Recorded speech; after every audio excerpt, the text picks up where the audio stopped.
Welcome back, everyone. We're about to take a deep dive into something you might not expect. Pork trotters. I know. Not the first thing that comes to mind when you think delicious dinner, right? Yeah. But trust me on this one. You guys are always looking to add some more interesting dishes to your repertoire, right? So we've gathered a whole bunch of sources for this deep dive. Everything from traditional South African recipes, how to make them in an Instant Pot. We even found some nutritional info and tips from expert cooks.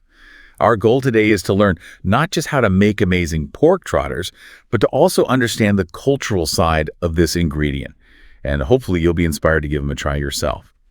So first things first, what exactly are pork trotters? I mean, we know they're the feet of a pig, but what's so special about them? What makes them different from, say, a pork shoulder? Well, unlike most cuts of meat, pork trotters aren't mostly muscle. It's more skin and connective tissue. Ah, I see.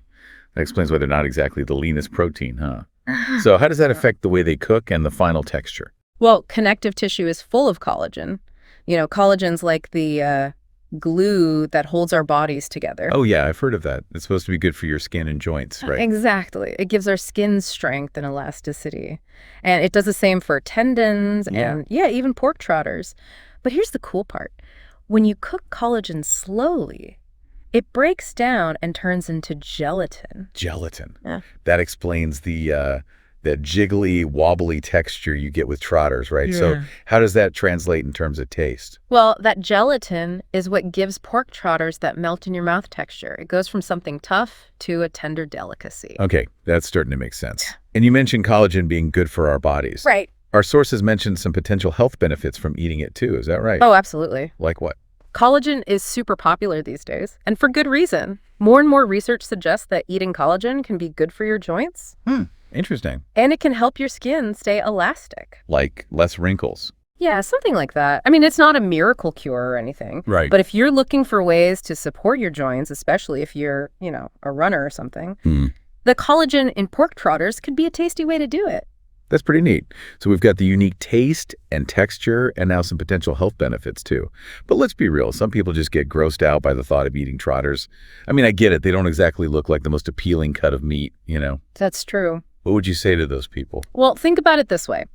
We eat stuff with gelatin all the time without even realizing it. Really? Like what? Gummy bears, marshmallows, even some creamy soups. Huh. Never thought of it that way. It's all about how it's prepared. And I think once you taste a well-cooked pork trotter, any hesitation will just melt away. Right. I'm willing to keep an open mind. So we've covered what they are and why they might be good for us. Now let's talk about how to cook them. Our sources say South Africa is the place to look for the real deal when it comes to pork trotters.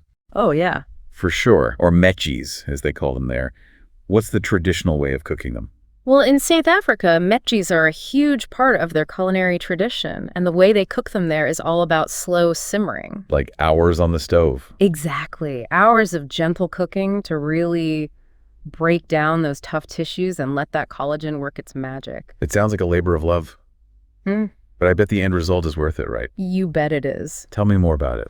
It's taking something humble and turning it into something truly special. It's about respecting the ingredient and taking the time to bring out its full potential. You get this incredible depth of flavor, a melt-in-your-mouth texture. It's really unique. Wow, that sounds amazing. I feel like there's got to be a story behind this slow cooking tradition. It's more than just a recipe, isn't it? Definitely. It's about resourcefulness, using every part of the animal. It's about family recipes passed down through generations, connecting people to their heritage through food. I love that. Food with a story, connection to the past, and tons of flavor. It's cool how they've taken something some people might find intimidating and turned it into a beloved dish. Absolutely. And that's what's so fascinating about food, right? It's a window into different cultures, a way to connect with traditions that might be unfamiliar to you, but that offer a whole world of flavor and history to explore. I'm totally on board. But let's be real. Not everyone has hours to spend simmering on the stove these days. Yeah. We all lead busy lives. That's where our modern kitchen hero comes in. The Instant Pot, right? Oh, yeah. The Instant Pot is a game changer, especially for dishes like this. Might sound strange, but you can actually get that same melt-in-your-mouth texture with pressure cooking. Wait, really? How does that work? It's all about that pressure. The Instant Pot creates this high-pressure environment that basically speeds up the slow cooking process. You can get tender, flavorful Trotters in under an hour. Now you're talking. And I'm guessing our sources have a recipe for us, right? You know it. We've got the full Instant Pot recipe, plus tips and tricks to make sure your Trotters turn out perfectly tender and packed with flavor. All right, let's get cooking. First up, let's walk through that traditional South African recipe for mechis. I'm ready to transport my taste buds. Okay, so you'll need about 500 grams of pork Trotters to start. Remember what we said about cleaning? Make sure those Trotters are squeaky clean before you get started. Got it. Clean Trotters, ready for action. What's next? The first step is all about building that base flavor and tenderness. Place your clean Trotters in a big pot, cover them with cold water, make sure they're fully submerged, then add a good amount of salt. Hold on, so we're not just boiling them plain, we're creating like a flavorful broth right from the start. I like it. Exactly. Once you've got that going, bring the whole thing to a boil, then reduce the heat and let it simmer for about 3 hours. It sounds like a long time, but that slow simmering is key. Wow, 3 hours. That's dedication. I'm already picturing those Trotters getting all tender and delicious. Yeah. What happens after the 3 hours? After about 3 hours, you should be able to pierce the Trotters easily with a fork. That's how you know they're ready for the next step. Drain off some of the excess liquid, but keep some of that flavorful broth at the bottom of the pot. Saving that liquid gold. So this is where we start layering in the flavors. You got it. Now you'll add the rest of your ingredients. Tomato paste, chopped onion, paprika, turmeric, ground black pepper, and this special spice blend called biryani masala. It's a South African blend with cinnamon, cloves, cardamom. That's what really gives mechis their unique flavor. Biryani masala. Sounds interesting. What if I can't find it at my local store? If you can't find biryani masala, you could try a mix of garam masala and curry powder.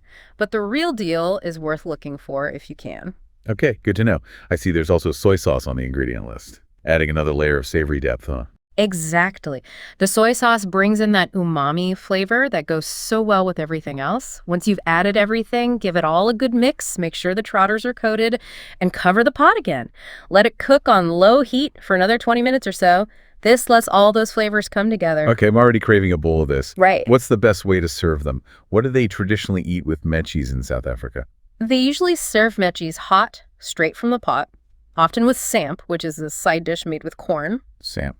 Another new one for me. It's a classic South African pairing. Simple ingredients that create a really satisfying meal. I bet.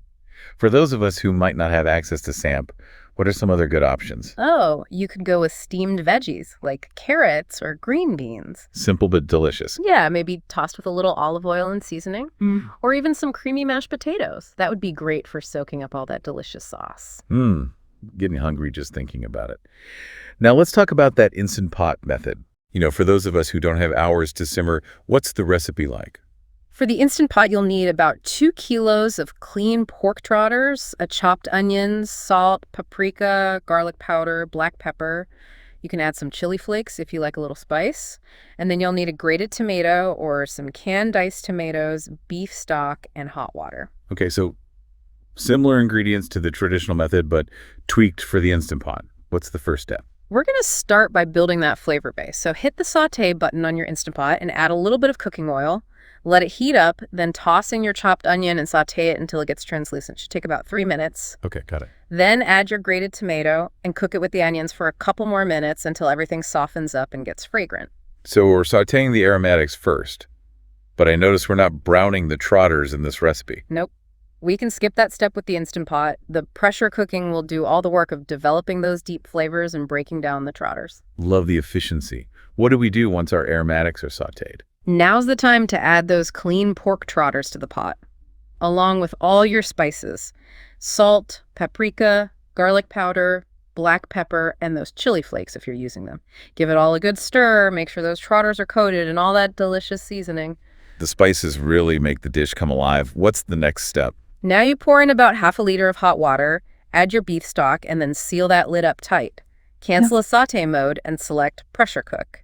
Set the timer for 45 minutes. 45 minutes. Not bad at all. While that's cooking away, I'm curious, what makes the Instant Pot so good for dishes like this? Well, as we talked about, it's all about speed and efficiency. The Instant Pot creates an environment where those tough connective tissues break down super quickly, so you get tender, flavorful results in way less time than on the stovetop. That's a lifesaver for busy weeknights. So what happens once the 45 minutes are up? Don't rush it. It's important to let the pressure release naturally, which should take about 10 to 15 minutes. Oh, okay. We can handle a little extra waiting time, especially if it means perfectly cooked trotters. Exactly. Once the steam has naturally released, you can carefully open the lid. You might find the sauce is a little thin at this point. If that happens, just switch back to sauté, leave the lid off, and let it simmer for a few minutes, stirring it occasionally until the sauce reduces and thickens up. I like that you can adjust the sauce like that.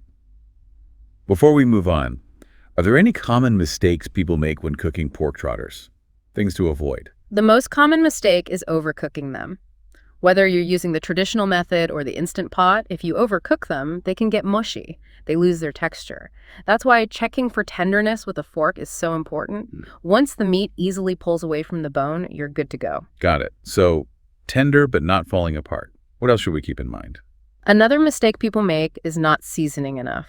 Remember, flavor is key with pork trotters, so don't be shy with the salt and spices. And don't be afraid to taste as you go and adjust the seasoning if needed. Season early and often. Any other words of wisdom? One last tip.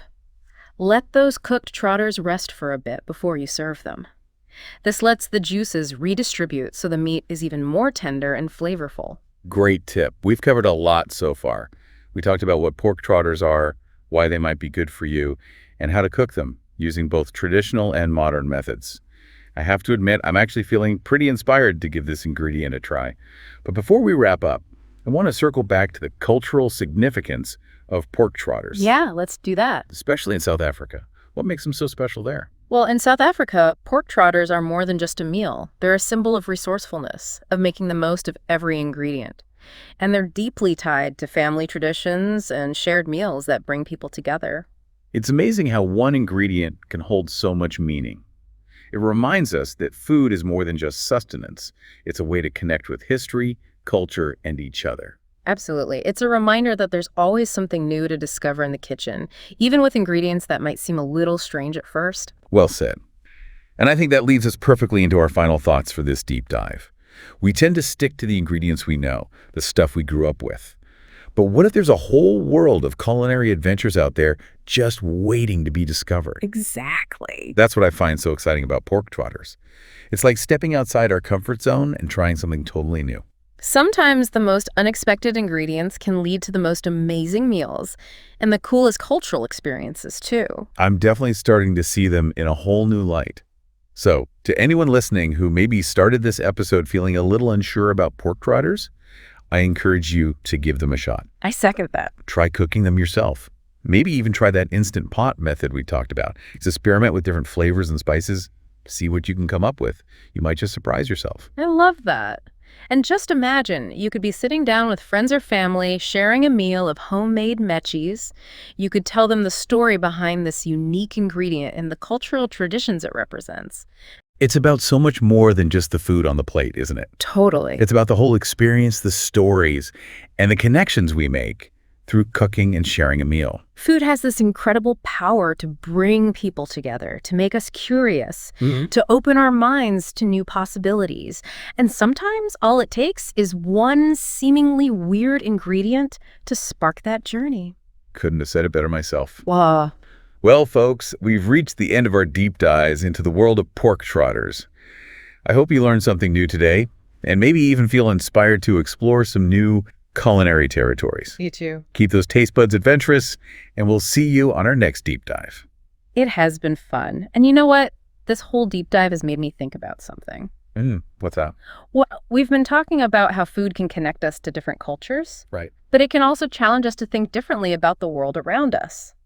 Interesting. Like with pork trotters, right? Yeah. Some people might think, ew, gross, who would eat that? I admit I had some of those thoughts myself. But when you take the time to understand the history behind a dish, the techniques involved, the flavors, it opens up a whole new perspective.